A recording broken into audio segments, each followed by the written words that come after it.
चुनावी शंखनाद में आज हम बात करने पहुंचे समाज सेवी, फिल्म डायरेक्टर और दरभंगा स्नातक से एमएलसी के उम्मीदवार रजनीकांत पाठक जी से। आइए हम इनसे बात करते हैं। सर, वर्तमान में जो अभी शिक्षा और समाज की स्थिति है उस पर आपका क्या राय है? देखिए, खासकर आप देखिएगा तो बिहार में प्राइमरी एजुकेशन और उच्च शिक्षा ये दोनों महत्वपूर्ण अंग हैं। प्राइमरी एजुकेशन बढ़िया होगा तो उच्च शिक्षा भी बेहतर होगा। दुर्भाग्य देखिए बिहार का कि उच्च शिक्षा से लेकर प्राइमरी शिक्षा तक जो है चौपट हो चुका है। और मैं 2018 के आंकड़े की बात करूं, आप देखेंगे कि जितना भी कॉलेज है हमारे गृह जिला बेगूसराय में 5 मान्यता प्राप्त कॉलेज हैं। विद्यार्थी हजारों की संख्या में है, मतलब अगर देखें तो 50-60 हज़ार विद्यार्थी है सब मिला के, लेकिन पढ़ाने के लिए अध्यापक नहीं है, शिक्षक नहीं है।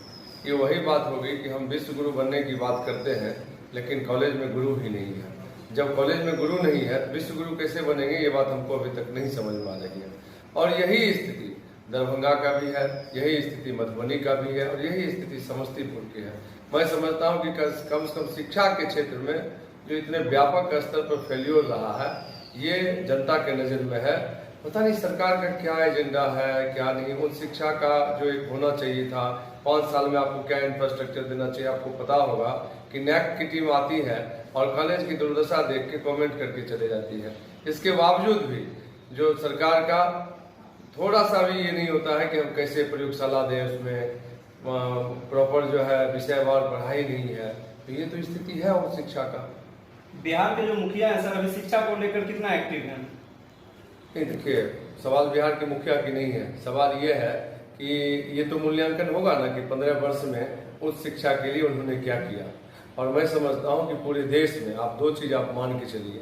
अभी हाल ही में कोरोना संक्रमण में आपने और ये मीडिया ने सभी ने कहा कि प्रवासी मजदूर बिहार आ रहे हैं, लेकिन दुर्भाग्य देखिए कि मजदूर से छात्र और छात्र भी हमारे प्रवासी हो चुके हैं। क्यों? क्योंकि आप देखेंगे कि 10वीं पढ़ाने के बाद बिहार के अधिकांशतः माता पिता कोटा में, राजस्थान में, पूना में, दिल्ली में भेजते हैं। ये स्थिति तो छात्र का भी है। और आप इसमें एक चीज और भी आपको आश्चर्य लगेगा कि कोटा में पढ़ने वाला भी विद्यार्थी और पढ़ने वाला भी बिहारी और पढ़ाने वाला भी बिहारी है। बिहार में फिर ये माहौल क्यों नहीं बना? ये तो सवाल बनता है और हम लोग इस बात को उठा भी रहे हैं। और बहुत सारे ऐसे बातें हैं जो शिक्षा के प्रति जिनकी जवाबदेही थी, जो स्थानीय हमारे निवर्तमान जनप्रतिनिधि थे, एक बार भी सदन में, आज खुद उत्तर बिहार में केंद्रीय विश्वविद्यालय की जरूरत है। बहुत बड़ा भाग आप देखेंगे हाजीपुर से लेके और किशनगंज तक है, एक तक के केंद्रीय विश्वविद्यालय नहीं है। पूरे इतने बड़े भूभाग में दरभंगा विश्वविद्यालय है। कम से कम बिहार के सदन में और उच्च सदन में, विधान परिषद में ये मांग उठनी चाहिए था। कहीं भी आज तक ये चर्चा नहीं है। उच्च शिक्षा तो ऐसा लगता है स्थिति देख के कि सरकार के एजेंडा में ही नहीं है। सर, पूरे भारत में बिहार शिक्षा की स्थिति जो है हम निचले पायदान पे है, लेकिन बिहार सबसे ज्यादा IAS देने वाला राज्य है। लेकिन यहाँ की शिक्षा पे आपका क्या कहना है? देखिए, ये तो सरकार को सोचना चाहिए। 1990 के पहले का स्थिति देखिए कि उच्च शिक्षा के लिए पलायन नहीं होता था और बहुत बड़ी संख्या में हम लोग खासकर मिथिलांचल के जिला दरभंगा, मधुबनी, बेगूसराय, समस्तीपुर, सहरसा, सुपौल ये IAS की तैयारी होता था। आज मैं वही आपको बोला कि जो बाहर में हमारे प्रवासी विद्यार्थी जाते हैं, प्रवासी मजदूर की तो हम 20-25 वर्ष से बात सुन रहे हैं, देख रहे हैं कि भाई यहाँ उद्योग नहीं है, इंडस्ट्रीज नहीं है। लेकिन आप इन वर्षों में देखें कि 15 वर्षों में छात्रों का पलायन सबसे ज्यादा हुआ। तो हमारे तो जो भविष्य है, हमारे छात्र हैं, युवा है, वो भी पलायन हो गए, पलायन कर गए, वो भी प्रवासी छात्र हो चुके हैं। और IAS की तैयारी करने का कोई बढ़िया माहौल नहीं। सरकार का काम है माहौल बनाना। आज बेगूसराय जैसे में एजुकेशनल हब बनना चाहिए था, वैसा वातावरण बनना चाहिए। दरभंगा को केंद्रीय विश्वविद्यालय मिलना चाहिए। मधुबनी में जो है आप जो है रोजगार परक शिक्षा की व्यवस्था होनी चाहिए। कहीं भी किसी प्रकार की चीज नहीं है। और ये 15 वर्ष का कम से कम ये हम कह सकते हैं कि उच्च शिक्षा के क्षेत्र में सरकार का फेल्योर है, इसको मानना पड़ेगा।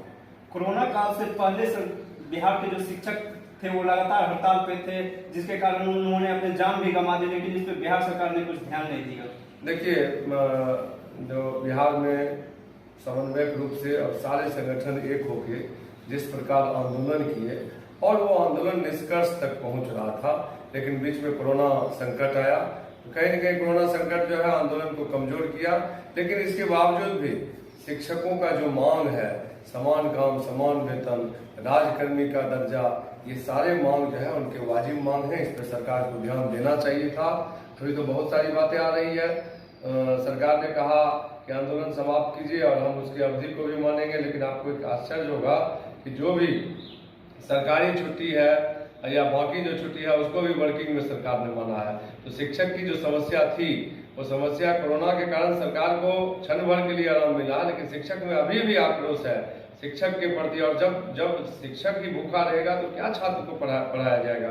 तो हमको लगता है कि जो भी शिक्षक का मांग है वो जायज है। और अभी चुनावी वर्ष है, आप देख रहे हैं कि सरकार चुनाव में लग गई है, चुनाव की तैयारी में जोड़ तोड़ की तैयारी में लग गई है और शिक्षक का मांग वहीं का वहीं धरा रह गया है। तो हम लोग खासकर विभिन्न आंदोलन में भी उनके साथ रहे और शिक्षक का मांग जायज है और हर हाल में सरकार को शिक्षक का मांग मानना चाहिए। तो बिहार का औद्योगिक नगरी कहे जाने वाला बेगूसराय, जो कि सबसे लगभग ज्यादा राजस्व बिहार को देने वाला जिला है, लेकिन यहाँ एक भी यूनिवर्सिटी नहीं है सर, इस पे आप नहीं, देखिए विभिन्न राजनीतिक दल के सामाजिक संगठन का, छात्र संगठन का और राजनीतिक दल का भी मांग रहा है कि बेगूसराय का मांग आप देखेंगे तो अकेला जीडी कॉलेज में हजारों बच्चों की संख्या है। तो हमको जो जानकारी मिला, जो नियम है विश्वविद्यालय बनाने का वो सारे कॉलम पूरा करता है जीडी कॉलेज। और बेगूसराय के आसपास आप देखेंगे कि बेगूसराय का उत्तरी प्रखंडों के विद्यार्थी जो है वो रोसड़ा जाते हैं, खगड़िया जाता है। ये सब चीज ध्यान में रखते हुए कम से कम सरकार को और हम लोग दबाव बनाएंगे कि बेगूसराय में विश्वविद्यालय, एक अदद विश्वविद्यालय की जरूरत है और सरकार को बनाना चाहिए। विश्वविद्यालय में आपको ना जमीन खोजना ना कुछ करना, खाली व्यवस्था देना है, सुविधा देना है। तब पता नहीं सरकार क्यों नहीं बना रही है। आप देखेंगे कि उत्तर बेगूसराय के उत्तरी छोर यानी खोदामनपुर, गढ़पुरा, बखरी का जो हिस्सा है 80% छात्र रोसड़ा और खगड़िया जाते हैं। क्यों जाएंगे जब बेगूसराय में अगर विश्वविद्यालय हो या डिग्री कॉलेज हो। बखरी में डिग्री कॉलेज नहीं है, आपका बलिया में डिग्री कॉलेज नहीं है, तेघड़ा में डिग्री कॉलेज नहीं है। जबकि सरकार का 2015 का संकल्प है कि हर अनुमंडल में डिग्री कॉलेज चाहिए। लेकिन आज आप देखें कि 5 वर्ष बीत गया है, सरकार पुनः चुनाव में जा रही है, लेकिन डिग्री कॉलेज की घोषणा जस का तस बना हुआ है। सर अगर आप एमएलसी बन जाते हैं तो आपकी पहली प्राथमिकता क्या होगी? देखिए, हम लोग जो स्नातक जो भी हमारे पंजीकृत मतदाता है और जो स्नातक का मूल समस्या है, एक तो जब शिक्षा ग्रहण करते हैं तो रोजगार का वातावरण बनाना, उसके बाद उस शिक्षा के लिए जो एक व्यवस्था होना चाहिए, उनको अनुमंडल स्तर पे कॉलेज होना चाहिए। ये तमाम जो मुद्दे पिछले 15-20 वर्ष से